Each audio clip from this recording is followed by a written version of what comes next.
Welcome to Madras வீடு சமையல். 2 விதமான அதிசய மூலிகை பற்றி தான் நம்ம இன்றைக்கி பார்க்க போகிறோம். இப்போ நீங்கள் பார்த்துருக்குது கண்டங்கத்திரின்னு சொல்லுவாங்க. இது வந்து ரொம்ப கரடு முரடாக தண்ணியே இல்லாமல் ரொம்ப ட்ரையாக இருக்க பிளேஸில் வந்து வளரக்கூடியது. இதில் உள்ள காய்கள் வந்து பச்சையாக இருக்கும், சுண்டைக்காயோட கொஞ்சம் பெருசாக இருக்கும். அது பழுக்கும் போது எல்லோவாக மாறிடும். இந்த பழத்தையோ இல்லை காயையோ எடுத்து நெருப்பில் காட்டு சுட்டுட்டு அதை வந்து சொத்தப்பல்லு மேலே வச்சு அது உள்ளே இருக்கிற புழுவெல்லாம் வந்து சாகடிச்சிரும், பல்லு வந்து நம்ம காப்பாற்றிடலாம் அப்படின்னு சொல்லுவாங்க.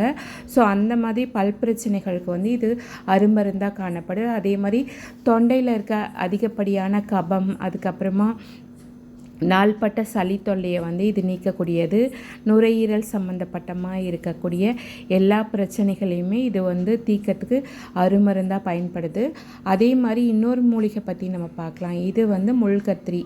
கண்டங்கத்திரியில் வந்து இலைகள்லாம் முள்ளாக அப்பேற்பட்ட முள்ளாக இருக்கும். ஸோ இதோட பூக்கள் வந்து பாருங்கள் என்ன மாதிரி வயலட் கலரில் இருக்கும். இதோட காய்கள் வந்து இளம் பச்சை நிறத்தில் காணப்படும். ஸோ அதே மாதிரி இதோட பழமும் மஞ்சளாக தான் இருக்கும். கண்டங்கத்திரியோட பழமும் இதோட பழம் காய்கள் எல்லாம் பார்க்குறதுக்கு ஒரே மாதிரி தான் இருக்கும். இது எப்படி வித்தியாசப்படுத்தலான்னா இலைகளில் வச்சு தான் நம்ம வந்து ஐடென்டிஃபை பண்ண முடியும். அதில் கண்டங்கத்தில் அதிகப்படியான முட்கள் இருக்கும், இதுலேயும் முட்கள் இருக்கும். ஸோ அந்தளவு முள் இருக்காது. ஆனால் இதை பார்த்து பறிக்கணும், கையிலெல்லாம் முள் குத்திடும்.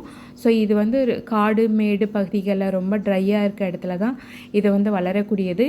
இதில் வந்து நம்ம வந்து குழம்பு வச்சு சாப்பிடலாம், துவையில் வச்சு சாப்பிட்லாம், கஷாயம் வச்சு குடிக்கலாம். ஸோ நீங்கள் வந்து குழந்தைங்களுக்கு வயசானவங்களுக்கு கொடுக்குறீங்கன்னா கண்டிப்பாக ஒரு சித்தா டாக்டர்கிட்ட கன்சல்ட் பண்ணிக்கிறது நல்லது. நார்மலாக இருக்கவங்க எல்லாருமே சாப்பிட்லாம். சுண்டைக்காயை நம்ம எப்படி உணவில் பயன்படுத்திக்கிறோமோ அதே மாதிரி இதையும் நம்ம வந்து உணவில் எடுத்துக்கலாம். உள்ளே இருக்க வந்து கொட்டையை நீக்கிட்டு நீங்கள் பயன்படுத்துங்க, ரொம்பவே நல்லது. முக்கியமாக வந்து புளி சேர்க்காமல் இந்த குழம்பை வச்சு நீங்கள் எடுத்துக்கிட்டீங்க அப்படின்னா ஸோ ரொம்பவே ஹெல்த் பெனிஃபிட் வந்து ஃபுல்லாக முழுமையாக கிடைக்கும்.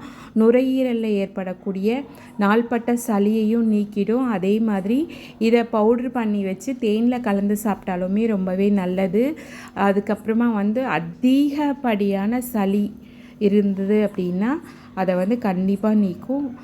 கண்டிப்பாக இதை எங்கே கிடைச்சாலுமே விட்டுறாதீங்க. கிராமப்புறங்கள்லாம் அதிகமாகவே கிடைக்குது. சென்னையில் வந்து கிடைக்கிது தான் நிறைய இடத்துல நான் பார்த்துருக்கேன். அதுதான் எனக்கு தெரிஞ்ச சில விஷயங்களை நான் உங்களோட ஷேர் பண்ணிக்கிறேன். இந்த அருமருந்து வந்து கண்டிப்பாக வந்து நீங்கள் உணவில் எடுத்துக்கணும் அப்படின்னு சொல்லி ரெக்வஸ்ட் பண்ணி நான் கேட்டுக்கிறேன். அதே மாதிரி ஒரு சிலருக்கு ரொம்ப நாள் சளி இருந்தாலும் அதையும் நீக்கிடுது. ட்ரை பண்ணி பாருங்கள். லைக் பண்ணுறங்க, ஷேர் பண்ணுறங்க, கமெண்ட் பண்ணுறங்க, பக்கத்தில் இருக்க பெல் பட்டனை அழுத்திடுங்க. பாய்.